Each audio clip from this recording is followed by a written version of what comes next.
Masters, mistresses, the Doctor requires materials in order to maintain the TARDIS and ensure continued functionality. He similarly requires carbon-based comestibles to sustain his own biological functions and existence. Master would never say this, but he requires aid beyond that supplied by this unit in order to acquire these. To aid the Doctor in his various tasks and creations, this can be most effectively achieved via Patreon or Substack subscriptions, or through donations directly to PayPal. Or if you desire physical goods in return for your contributions, written accounts of my travels with the Doctor are also available on Amazon. Links are in the description below. Thank you, masters, mistresses.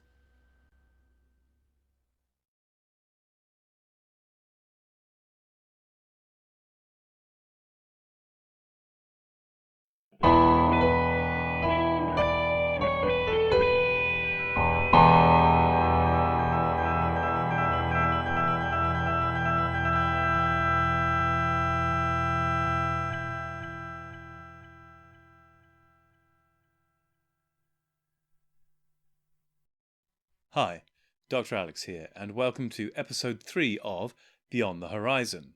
This time we're going into parallel universes, also subtitled by me M-Theory, because this is what they talk about a great deal throughout this episode. In many ways, this episode is the archetype of what made Horizon episodes great in general.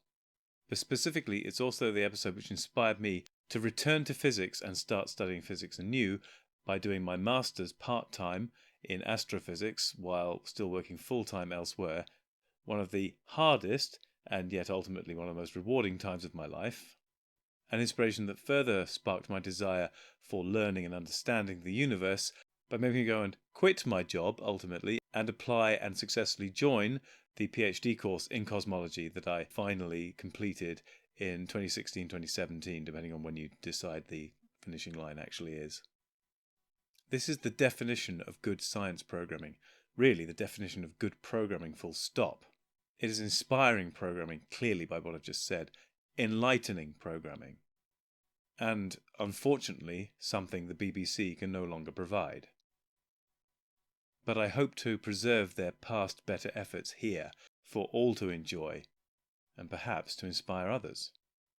Again, with no further ado, let's get on with the actual episode itself, in this case, Parallel Universes, or M-Theory.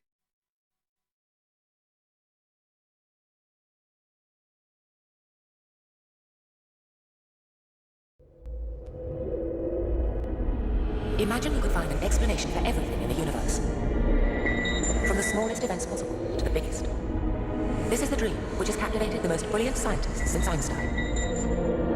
Now they think they may have found it. The theory is breathtaking. And it has an extraordinary conclusion. That the universe we live in is not the only one.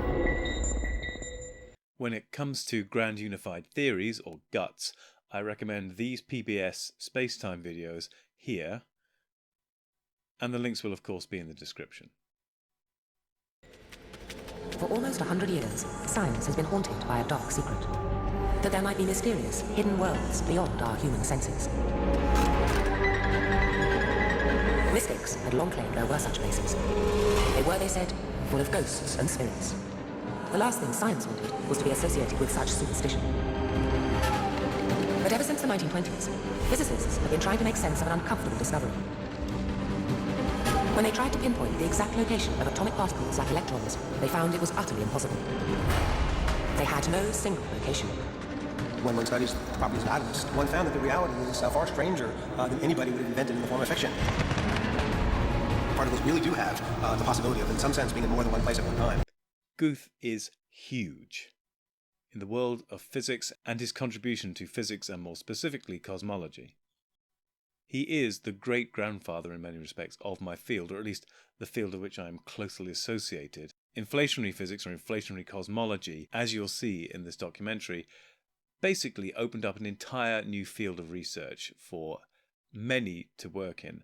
To be fair, I wasn't in inflationary physics myself. I was in late-time accelerated expansion predominantly, which is mostly concerned with dark energy. However, the mechanisms underlying dark energy generating an accelerated expansion of the universe is basically the same mechanism as that which underpins inflation and its accelerated expansion of the universe. So they're all incredibly interlinked, and without Guth, none of these things would have had a reasonable explanation. Many people in the general public will regard other physicists as being more important certainly more famous than Guth. But if you were to ask a physicist who their top 10 most important physicists were, those more famous physicists may well not make the list, whereas Guth would stand a very good chance of being on that top 10 list of all-time great physicists. Since, as I say, he didn't just highlight a problem with physics, he came up with a solution to a massive problem with physics. It may not have been total, we haven't finished physics, we're still looking for a complete solution to the problem, but he basically solved massive amounts of a problem of the Big Bang and an expanding universe, how it came to look the way it does now, given how we think it started. The only explanation which anyone could come up with is that the particles don't just exist in our universe. They flit into existence in other universes too. And there are an infinite number of these parallel universes. All of them slightly different. In effect, there's a parallel universe in which Napoleon won the Battle of Waterloo. In another, the British Empire held on to its American colony. In one, you were never born. Essentially, anything that can happen does happen in one of the alternatives, which means that superimposed on top of the universe that we know of is an alternative universe where Al Gore is president and Elvis Presley is still alive. This idea was so uncomfortable that for decades scientists dismissed it. But in time, parallel universes would make a spectacular comeback. This time, they'd be different. They'd be even stranger than Elvis being alive. Now here, Horizon has oversimplified a fair amount. A multi-universe interpretation of quantum mechanics is far from the only interpretation or even class of interpretations, even to this day. For more details, check out this PBS Spacetime video, The Many Worlds of Quantum Mechanics, where it goes into not only many worlds interpretations of quantum mechanics, but also the other well-established competing interpretations of quantum mechanics and quantum physics.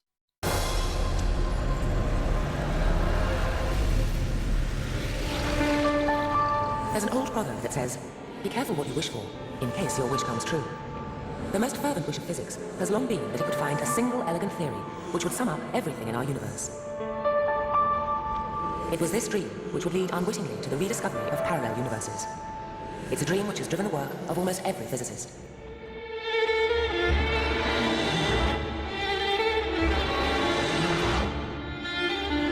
On the ice rink, I am communing with the fundamental laws of physics.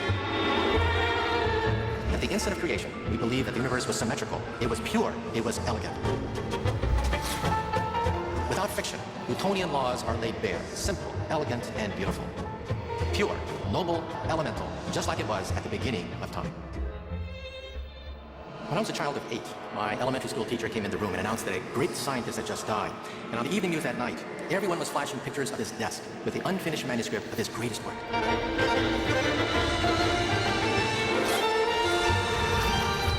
I wanted to know what was in that manuscript. Years later, I found out that it was the attempt of Albert Einstein to create a theory of everything, a theory of the universe, and I wanted to be part of that quest.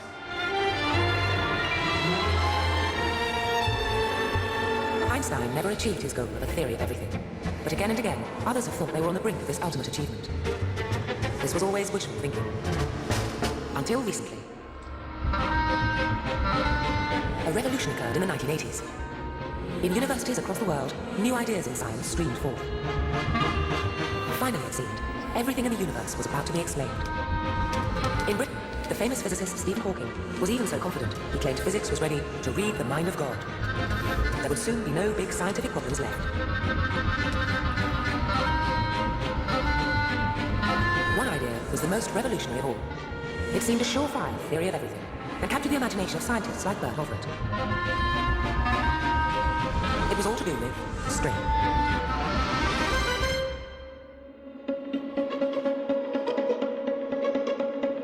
It has been thought since physics began that matter was made up of particles. We have changed that point of view now. We now think that matter is made up of little strings. String theory. They were always above us cosmologists, literally when I was doing research, because they were on the floor above us. It is far from accepted that string theory is right amongst physicists. It might be among string theorists, but they are far from the majority of physicists. In fact, some might even say, are they physicists? Their big problem, and the big problem of string theory, is that it makes many predictions, which match what we have already observed, but to date they make no new predictions which can then be tested or measured through further experimentation. Hence why people question whether it should even be considered physics at all if it isn't accessible to experimentation, the usual avenue of scientific inquiry of new theories. For more details, see this PBS Spacetime video, Why String Theory is Wrong. For years, it had been an article of faith that all the matter in the universe was made of tiny, invisible particles. Now suddenly, the particle physicists discovered they'd been studying the wrong thing. The particles were really tiny, invisible strings. The theory was called string theory, and it maintained that matter emanated from these tiny strings, like music. You can think of it as a violin string or a guitar string. If you pluck it a certain way, you get a certain frequency. But if you pluck it a different way, you can get more frequencies on this string. In fact, you have different notes. Nature is made up of all the little notes, the musical notes that are played on these superstrings. All of a sudden we realized the universe is a symphony, and the laws of physics are harmonies of a superstring. String theory was so provocative and downright weird that it immediately began to sound like a perfect theory of everything. It certainly did sweep us all by storm. It's a beautiful, elegant, and simple theory. And a number of people said, well, if it's so elegant and simple, why don't we try to use it as the basic unifying principle for nature? But if string theory was to become Einstein's missing theory of everything, it would have to pass one test. It would have to explain a rather special event. The birth of the universe.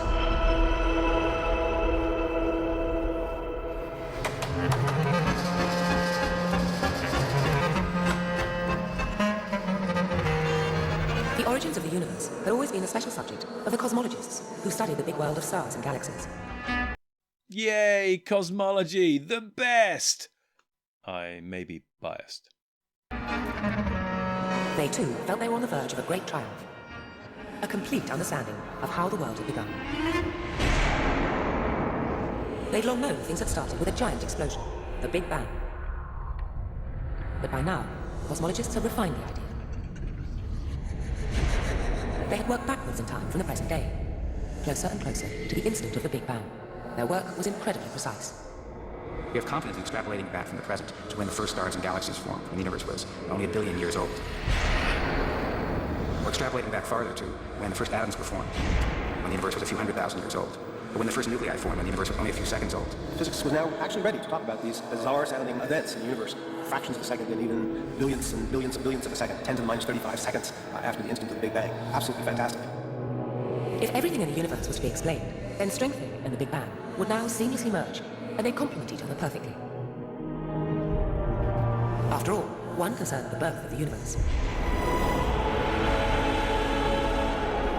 and the other, all the matter in it. It was surely a foregone conclusion. Physics seemed to be on the edge of glory. But it all went terribly wrong. Try as they might, they just couldn't get the two ideas to merge. And then, after 10 years of struggling, something even worse happened. Their two pet theories now began to self-destruct. The first problem appeared with the Big Bang. The cosmologists had assumed that as they worked backwards in time, they would eventually work their way back all the way to the beginning of the Big Bang. There would be no awkward gaps. But after years of endless refinement, there was one gap which refused to disappear. The most important one of all. In spite of the fact that we call it the Big Bang Theory, it really says absolutely nothing about the Big Bang. It doesn't tell us what banged, why it banged, what caused it to bang. It doesn't really allow us to predict what the conditions are immediately after this bang. The fundamental problem of cosmology is that the laws of physics as we know them break down at the instant of the Big Bang. Well, some people say, what's wrong with that? What's wrong with having the laws of physics collapse? Well, for a physicist, this is a disaster. All our lives we've dedicated to the proposition that the universe obeys knowable laws, laws that can be written down in the language of mathematics. And here we have the centerpiece of the universe itself, a missing piece beyond physical law. The very beginning of the Big Bang was the single biggest mystery in all of cosmology. It was called the singularity. When you extrapolate Einstein's general theory of relativity back to the beginning, you discover what we call a singularity, a cosmic singularity. It's to say that the equations blow up. So this is a singularity in space and time. For an average person, perhaps time is the most accessible part of the problem of the singularity, if you run time backwards to a point where time no longer exists, how can you run your explanations of the universe back to that point and describe it at a point where it doesn't exist? In other words, all the dimensions of the universe, space and time, cease to exist at the singularity, the point at which it supposedly started.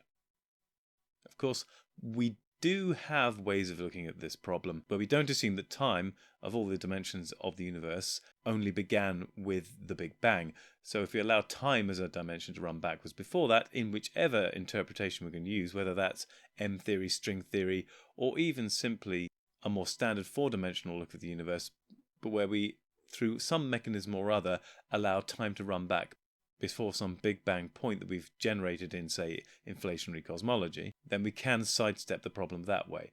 But it's still really lacking a satisfactory explanation as to what's going on there. But the problem with the Big Bang was soon overshadowed. The strings were in trouble too.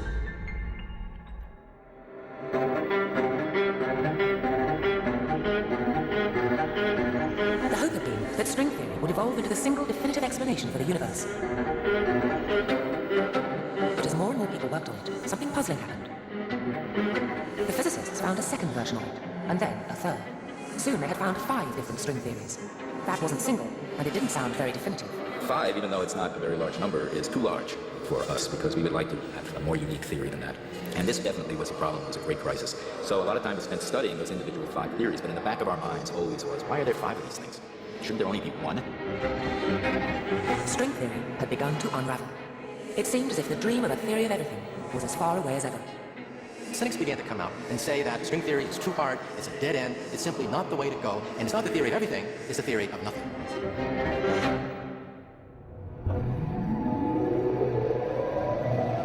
But just as the scientists were about to give up hope, a new and startling discovery would be made.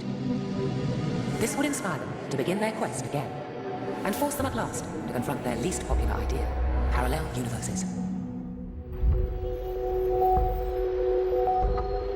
When string theory fell apart, not everyone was distraught. Some people even seemed to relish the fact. If string theory really was this so-called theory of everything, 5 theories of everything seems like an embarrassment of riches. Michael Duff had been the rising star of an earlier idea called supergravity. String theory had displaced it and almost destroyed Duff's career. Physics tends to be dictated by fad and fashion. There are the gurus who dictate the direction in which new ideas grow. It was a very lonely time in many ways. When I tried to get graduate students interested, many of them would say, well, look, you may be right and you may be wrong, but if I work in supergravity, I'm not going to find a job. What made the experience of the supergravity guys so galling was that their theory wasn't so very different from string theory to begin with. In fact, the main disagreement between them was a point of detail which to outsiders could seem like nitpicking. It was about the number of dimensions in the universe. We normally think of ourselves as living in a 3-dimensional world. We can move in 3 ways, left or right, up or down, and forwards and backwards.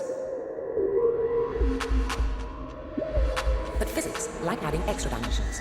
Einstein suggested time should be a 4th dimension. Then someone suggested a 5th spatial dimension, and then a 6th. The numbers just kept growing. The extra dimensions were spaces in the universe which we could never perceive. Most were microscopically small, but scientists believed they were really there. String theory had been convinced there were, in total, exactly 10 dimensions. If you have a little oscillating string, it has to have enough room to oscillate properly. And when one works this out mathematically, you find it just got a very clear answer. It had to be in 10-dimensional space. 10 dimensions? 9 spatial dimensions and 1 time. Supergravity, though, had been convinced there were exactly 11 dimensions. The equations of supergravity took their simplest and most elegant form when written in this 11-dimensional framework. There was a war between the 10th dimension and the 11th dimension. In the 10-dimensional bandwagon, we had string theorists, hundreds of them, working to tease out all the properties of the known universe from one framework, a vibrating string. And then we had the small band of outcasts, outlaws, working in the 11th dimension. While string theory was in its ascendancy, few took seriously the 11th dimension, but the supergravity guys never gave up hope. I did, at bottom, always feel convinced that eventually 11 dimensions would have its day. I wasn't sure when, and I wasn't sure how, but I felt convinced that sooner or later, 11 dimensions would be seen to be at the heart of things. So I was very lucky to meet Michael Duff on several occasions, as it turned out. Early on in my PhD in cosmology, indeed towards the end of the first year of my PhD, I was lucky enough to be invited to a conference in Sicily, in Edirol, where to be fair, I really shouldn't have been there because it's mostly particle physicists, about 75%, maybe 66% if I was lucky, particle physicists, a lot of them working at CERN, and maybe a quarter, maybe a third other physicists, including cosmologists. So there were a few cosmologists and cosmology adjacent physicists there, but most of it was particle physics. But I was invited there because I had a particle physics friend who wanted someone to go drinking with him. So that's how I essentially got invited there the first time. But because I did contribute well to the conference in that first year, I was then invited back for the next 3 years. So I went there 4 years in a row. But in my first year, while I was waiting at the airport, Gatwick Airport, I think it was, I saw Michael Duff. And he must have noticed that I saw him because we made eye contact. He must have somehow realised I was a physicist, so we got chatting about the delays to the plane. And then when we landed in Sicily, finally at the other end, we shared a taxi to the main conference buildings and accommodation where we were all staying in Erice. Now, all the way on the taxi ride, we obviously talked about physics and stuff, and also Sicily, Erice, and the general beauty of being in Sicily in high summer. But I was very careful not to appear to be a complete geek and go, I saw you on Horizon! Even though in my head I was going, I saw him on Horizon! I'm sure he must have known that that's where I recognised him from, because I'd never seen him before. I mean, yes, we were technically in the same field by that point. I'd only joined 6 months earlier, say. But the appearance of cool was maintained, and never was Horizon mentioned throughout the entire time. As well as the conference helping me understand particle physics a little bit better, which is unusual for a cosmologist, not necessarily necessary strictly for what I was doing, but, there are quantum mechanical aspects to the Big Bang and the initial conditions of inflation and the initial conditions that generated the lumps and bumps or perturbations that form the galaxy clusters and voids of our universe. So it's not utterly unrelated, but not strictly speaking what I was doing. I did also learn something about what Michael Duff was studying, though again, not really connected to what I was doing in any way, because I acted as secretary for 3 out of the 4 years I was there for his question and answer sessions. So I actually transcribed the questions and answers that were given to him on the basis of his lectures, which at this point were on some high-end maths to do with quaternions and octernions, and I have no idea still how it was relevant to anything, but it may be it was some way related to multidimensional theories. It was definitely to do with multiple mathematical dimensions, but I don't know, anyway, way over my pay grade. But suffice to say, I was very glad to have been there, to be exposed to these ideas, if nothing else. In addition, Erice is a fantastic conference. You get fed all the time there on amazing Italian food. There's alcohol awash. There's Masala room there where there's barrels of Masala wine which you get access to every evening. There were a lot of very drunken weavy physicists there. We would have great times playing music and singing and dancing, but also we would discuss physics too. And sometimes we went to the beach, as you can see here, where there's me, Michael Duff, and a couple of dozen other physicists just lolling around on the beach, surrounded by some beer bottles, I think. But as I say, it's vital that when you start doing a PhD, you get your supervisor to send you off to international conferences so you can chat to other physicists and also have an awesome time. But anyway, Michael Duff is in this video because he, in many ways, was the first person to discuss 11-dimensional string theories, although it was done in the context of supergravity. And to quickly summarise what will come up very shortly, old string theory was 10-dimensional, 9 spatial dimensions and 1 time, whereas supergravity and later string theory was 11-dimensional, 10 spatial and 1 time. You'll see in many videos on string theory these days, confusingly, they still sometimes call it a 10-dimensional theory, but this is because I think they're referring to it as a 10-spatial dimensional theory, plus time as the 11th dimension, because string theory as it's studied now I think is generally always done with 11 dimensions. But this is not my field. I'm not actually an expert in string theory. I could easily be getting this wrong. And in addition, these additional dimensions in string theory, be it 10 or 11-dimensional string theories, are themselves often hidden in that those extra dimensions can be curled, or what was more usually called compactified. So they're made into tiny looped dimensions which occupy a very, very small amount of space. Now, I always had trouble getting my head around that because they are themselves the definition of space being dimensions, but anyway, they are compactified, a lot of these dimensions, made very small and curled. Much of what I'm talking about 10 and 11-dimensional string theories, may sound a little familiar to those who've read The Doctor Season 12 and The Doctor Season 13. See my channel and Amazon for further details. But by now, the boot was on the other foot. String theory was in trouble. Its 5 different versions meant it couldn't be the all-embracing theory physics was looking for. Everything, it seemed, had been tried to save string theory. Well, almost everything. An astonishing announcement was made. There was yet another shockwave that revolutionized the whole landscape. In a final desperate move, the string theorists tried adding one last thing to their cherished idea. They added the very thing they had spent a decade rubbishing. The 11th dimension. Now something almost magical happened to the 5 competing string theories. The answer turned out to be, and it really was absolutely remarkable. I mean, it really is remarkable. It turns out that they're all the same. These 5 string theories turned out to be simply different manifestations of a more fundamental theory. Precisely this theory, which we had discarded back in the early 1980s. In 11th dimension, looking from the mountaintop, looking down, you could see string theory as being part of a much larger reality of the 11th dimension. Well, it was a wonderful feeling to think that all those years spent in the 11th dimension were not completely wasted.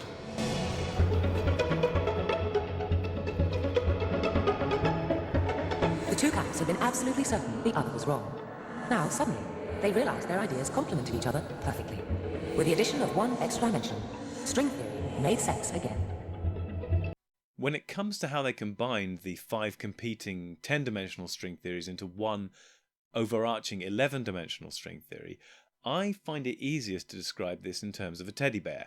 When I've tried to draw this, I always think of it as seeing a picture in 3D, but not from all dimensions. So imagine you've got a teddy bear and you cut it down the middle, say between its eyes all the way down the middle, and you draw a picture of that teddy bear, but only in 2 dimensions. That outline of the teddy bear is a true description of the teddy bear, but it's not a complete description. Now, if I chose to cut it in a different way, let's say I chopped the teddy bear through its middle, through its stomach, through its chest, I'd have a different cross-section of a teddy bear in 2 dimensions. It would look totally different for the one where I chopped it down between its eyes. If I chopped the teddy bear down between its ears, I'd have a different 2-dimensional slice of the teddy bear, which would again look very, very different from the other 2 slices. But all 3 of those slices through the teddy would be describing the same 3-dimensional teddy, except they're just capturing a 2-dimensional cross-section of the teddy. So these 5 competing 10-dimensional string theories were like cross-sections through the 11-dimensional whole that they eventually described using 11-dimensional string theory, or M theory. But it had become a very different kind of theory. What happened to the string?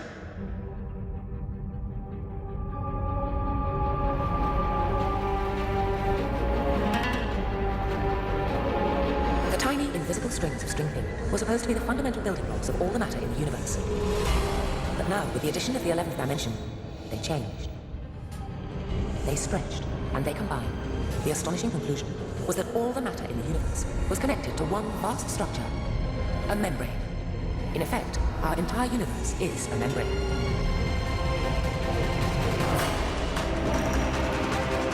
The quest to explain everything in the universe could begin again.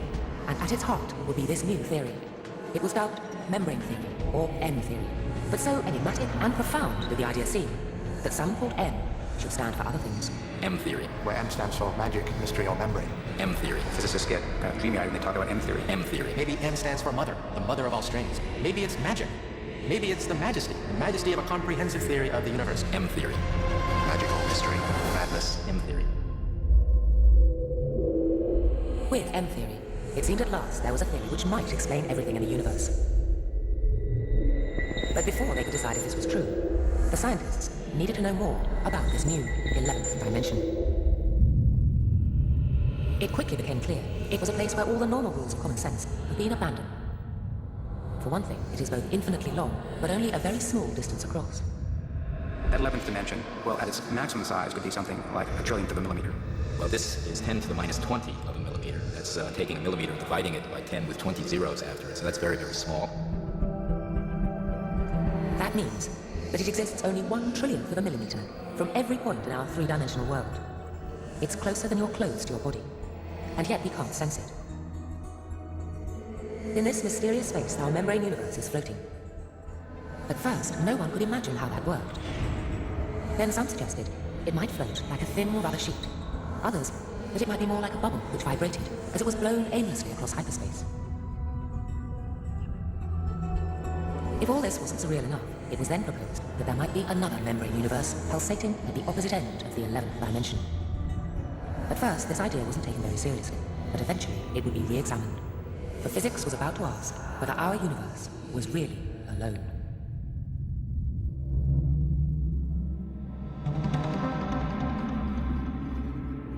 It began with Lisa Randall.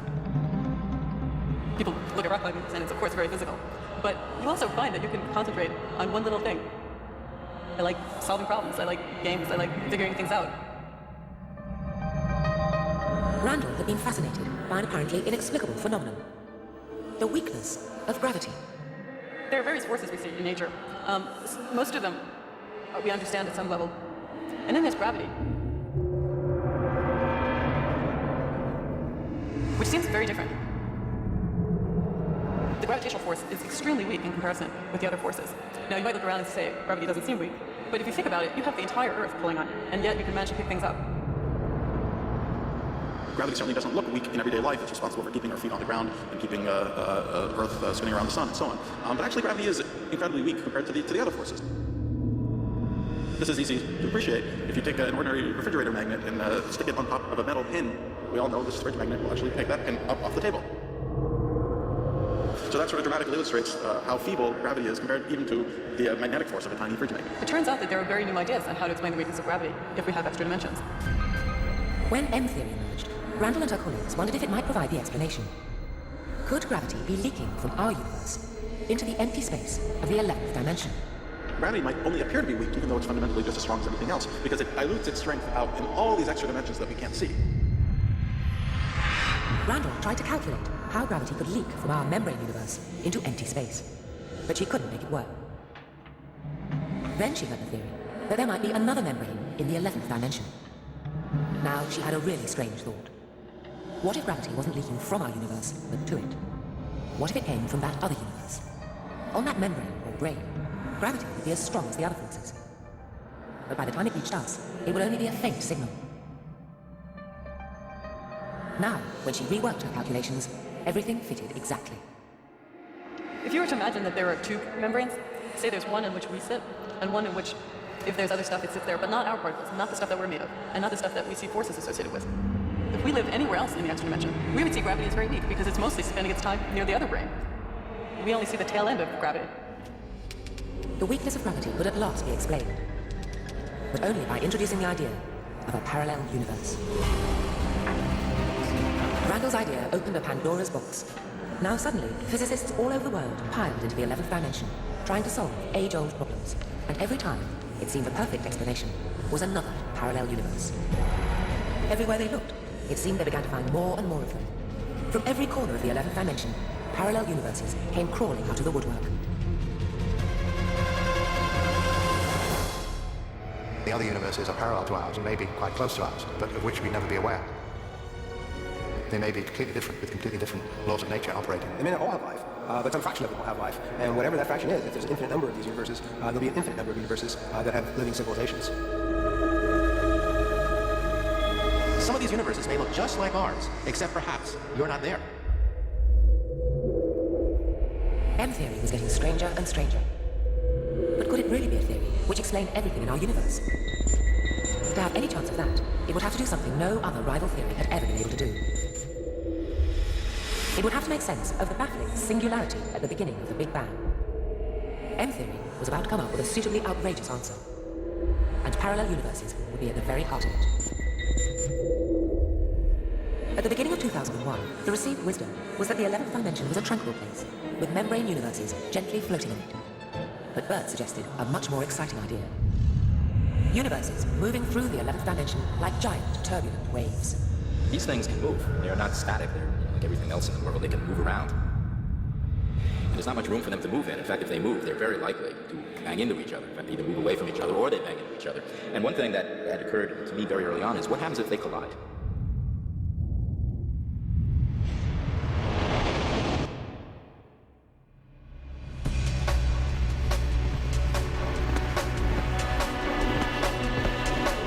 generation of cosmologists like Neil Turok, Burke's vision of the 11th dimension sounded intriguing, but he and his colleagues had other things on their mind. They were still wrestling with the big problems of cosmology. Was there a beginning? Did time continue before the Big Bang? Where did the universe come from? Above all, they were still trying to solve the biggest problem of all. What caused the very start of the Big Bang? The singularity. Nobody has a solution for the singularity problem other than, essentially by hand, starting the universe at a certain time and saying, let's go from there, and let's not worry about what happened before. And that's very unsatisfactory. This is the deepest problem in cosmology.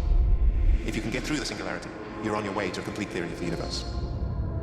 Most cosmologists had begun to think they might never find a solution. They'd almost given up completely, which is when Turok and his colleagues heard Bert explain his idea properly for the first time.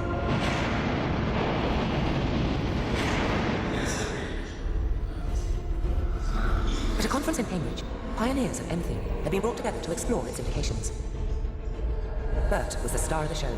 His vision of a violent 11th dimension wowed the assembled physicists and caught the attention of the cosmologists. We heard about a vast variety of ideas. The ideas that struck both Neil and myself most strongly were the ideas that Bert presented. On the last day of the conference, Neil Turok, Paul Steinhardt and Bert decided to take time out. They went to see a play. We wanted to see the play Copenhagen, which was being performed in London at the time, and the three of us took the train down to London one evening. And we had whatever it was, an hour or so on the train to sit and talk about these ideas. On the journey, they began to throw ideas around. 3 physicists, 1 train. And the biggest secret about our universe. What caused the Big Bang? Paul, Bert, and me were sitting together on the train and just free associating. One of us, I mean, it was me, began by saying, well, why can't we make a universe out of collision? And Neil sort of pitching in and saying, well, if you did that, then you could create all the matter and radiation of the universe. So we had this conversation, one of us completing the sentences of the other, in which we kind of just let our imaginations go. And as we went along, at least I learned more and more about how it might be possible to have these brain collisions produce all of the effects of the early universe. And in particular, it's just easy to do with my hands. When they collide, you might have a Big Bang.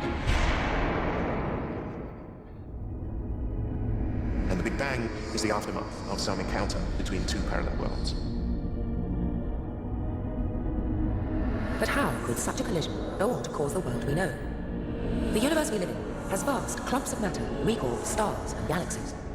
We know that things are not smooth out in the universe. In fact, we have little clumps. We have stars, we have galaxies, we have quasars. We have clumps of matter. Now they had to explain how the collision of 2 parallel universes could go on to create these lumps of matter. Was there something about the membranes or brains which could explain it? People tended to think of brains as being flat, perfect sheets, geometrical planes. But I think to us it was clear that that picture could not be correct. It cannot be perfectly flat. It has to ripple.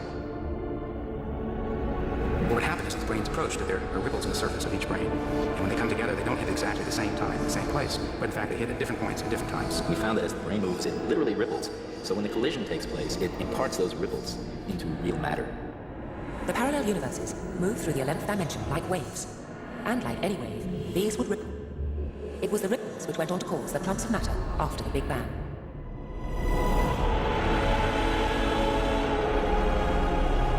They finally had their complete explanation of the birth of our universe. And now they could do something even more profound. They could take the laws of physics back in time to the moment of the Big Bang and through to the other side. The existence of brains before the singularity implies there was time before the Big Bang. Time can be followed through the initial singularity. You sort of go back and back and back until you get near the place where the expansion would have taken place. And then it just sort of changes into another world. When the brains collide, the collision of those can be explained within M-theory. So it just simply enters the realm of mathematics and science now, rather than being an unknown point that exploded. The singularity had disappeared, and it had taken them just under an hour. Then we went to see the play. Yeah.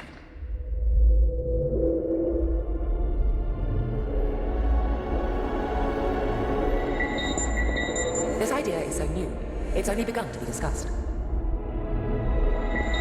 But if it's accepted, it will mean Einstein's missing theory has finally been found. M-theory may really be able to explain everything in the universe. But the victory will be bittersweet. For at the end of its long quest, science has discovered that the universe it sought to explain may be nothing special. It is nothing more than one of an infinite number of membranes, just one of the many universes which make up the multiverse. The latest understanding of the multiverse is that there could be an infinite number of universes, each with a different law of physics. Big bangs probably take place all the time. Our universe coexists with other membranes, other universes, which are also in the process of expansion.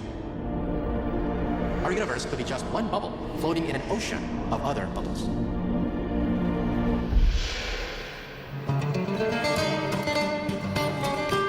But this isn't quite the end of the story. Now that the theory of everything may have been found, some are keen to use it. Physics is preparing for the ultimate flight of fancy. To make a universe of its very own, without any mysteries or unanswered questions at all. I, in fact, have worked with several other people for some period of time on the question of whether or not it's in principle possible to create a new universe in the laboratory. Whether or not it really works, we don't know for sure. It looks like it probably would work. It's actually safe to create a universe in your basement. It would not displace the universe around it, even though it would grow tremendously.